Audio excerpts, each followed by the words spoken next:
Nicole. Le podcast Déclic comprend les transitions pour vulgariser, ouvrir la réflexion et surtout donner envie d'agir.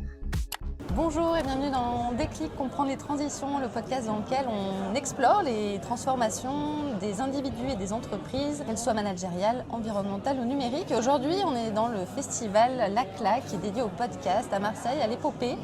Et on est avec Isaline Nicole. Et tu as donc ton podcast J'aime quand vous souriez. Voilà. C'est ça. Exactement. Alors qu'est-ce que tu abordes dans ce podcast ? Alors moi, mon podcast, il parle de savoir-faire et de processus de création. Je vais à la rencontre d'artisans, d'artistes ou encore d'entrepreneurs qui ont un savoir-faire et qui en vivent et qui veulent en parler et le partager dans mon podcast.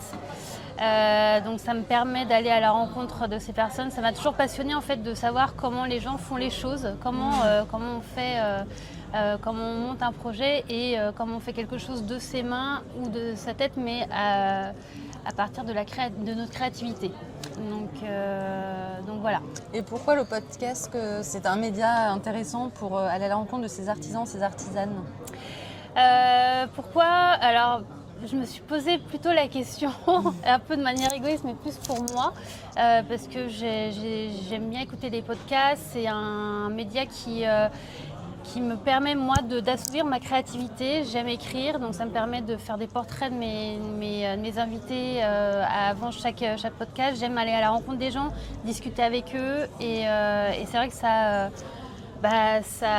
matchait avec pas mal de choses que moi j'avais envie de faire dans ma créativité. Ça rejoint en tout cas, tu parles d'humain, Oui. Ça rejoint toutes les activités qu'on déploie avec le podcast, notamment Déclic. En 2026, est-ce que tes invités et ton regard aussi a changé avec les débuts puisqu'on est à une ère où il y a beaucoup de numérique, Oui. On parle beaucoup d'IA. Les artisans, justement, ils travaillent avec leurs mains. Voilà. Ils n'ont pas forcément besoin de tous ces justement. outils. Mais quel est ton regard aujourd'hui ? Et moi, mon regard, je suis d'autant plus contente et fière d'avoir lancé ce podcast parce que ça montre bien qu'il y a des métiers qui, malgré l'IA, etc., qui ne mourront pas parce qu'on aura toujours besoin d'artisans ou d'artistes qui pourront soit produire des choses de leurs mains, même si j'interviewe un peintre, oui, il y a l'IA qui va peut-être l'aider à trouver des idées. Et encore, je pense que quand on est à peu près inspiré au quotidien, qu'on fait attention aux petites choses du quotidien qui nous entourent, on trouve cette créativité.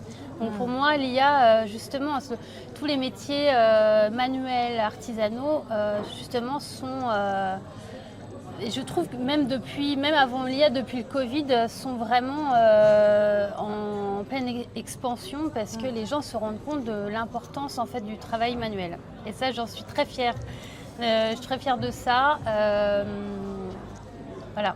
Donc je ne sais pas si ça répond à la question. Oui, bien sûr. Et le dernier artisane que tu as reçu dans le podcast, il faisait quoi comme Alors c'est pas vraiment une artisane, mais comme je dis, je balaye aussi de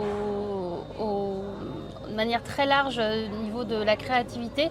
Et j'ai interviewé une agente littéraire et artistique.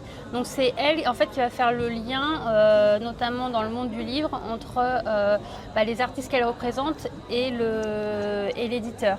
Donc on a plus parlé de comment elle repère en fait les artistes avec lesquels elle veut travailler, les illustratrices, elle travaille 100% avec des créatrices féminines. Ouais, les collaborations Ouais, aussi, voilà. qui sont importantes. Ouais.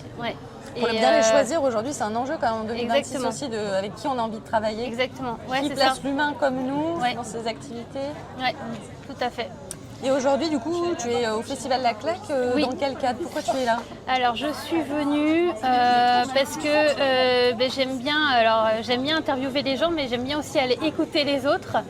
Et j'avais envie aussi de comprendre certaines problématiques que je peux rencontrer aujourd'hui, notamment au niveau du financement, des choses comme ça. Et j'avais envie de venir là. Je fais partie aussi du collectif Women and Podcast.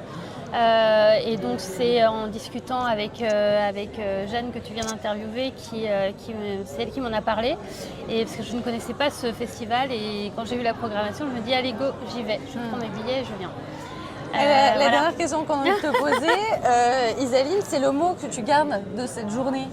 Je vais dire rencontre, parce que je trouve qu'il y a une ambiance assez, alors ça peut paraître, mais c'est vrai, assez bienveillante, et les gens viennent facilement parler avec nous. Alors peut-être parce qu'on est des personnes de contact à la base, parce qu'on aime interviewer les gens, j'en sais rien, mais en tout cas, j'ai pu aller naturellement et parler avec les gens, ce qui n'est pas forcément facile quand Oui, on ne c'est connaît vrai. pas grand monde.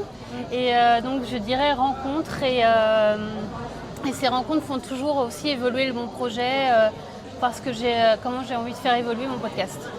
Merci beaucoup, Voilà. Isaline. Merci. Merci. On a peut-être un peu de bruit derrière nous parce qu'il y a une masterclass justement qui vient de se terminer. Il y a beaucoup de monde en Ouais. extérieur. C'est Ah oui. un peu... Ah oui, il y a du monde. Voilà. Merci beaucoup et à Merci. bientôt sur Merci. Déclic.